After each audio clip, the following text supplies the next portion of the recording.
News కి నమస్కారం. పల్నాడు జిల్లా సత్తెనపల్లిలో అంగన్వాడీ సెంటర్లను ఆకస్మికంగా తనిఖీ చేసిన state food corporation member Kantharao anganwadi సెంటర్లలో చిన్నారులకు అందిస్తున్న పౌష్టిక ఆహారం గురించి ఆరా తీసి సుగాలిని కాలనీలో విద్యార్థులకు అందిస్తున్న మధ్యాహ్న భోజన ఆహారశాల పరిశీలన చేశారు. చిన్నారులకు విద్యార్థులకు ఎలాంటి ఇబ్బందులు కలగకుండా చూడాలని అధికారులు ఆదేశించిన స్టేట్ ఫుడ్ కార్పొరేషన్ మెంబర్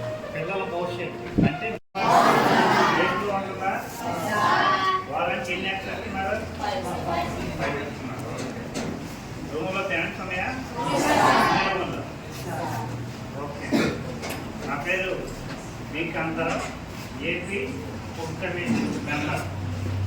జాతీయ ఆహార భద్రత చట్టం పేరున్నారా? జాతీయ ఆహార భద్రత చట్టం చట్టం ఉంది. అది 2013లో తయారైంది. దాని ప్రకారం కేంద్ర రాష్ట్ర ప్రభుత్వాలు ఇస్తున్నటువంటి సంక్షేమ పథకాలు సక్రమంగా అమలు జరుగుతున్నాయా లేదని చెప్పి పర్యవేక్షణలో భాగంగా ఈరోజు మీ స్కూల్కి రావడం జరిగింది. ఇప్పుడు మీకు ఒక మెనూ ఉంది కదా, ఉన్న మెనూ బోర్డు ఉందా?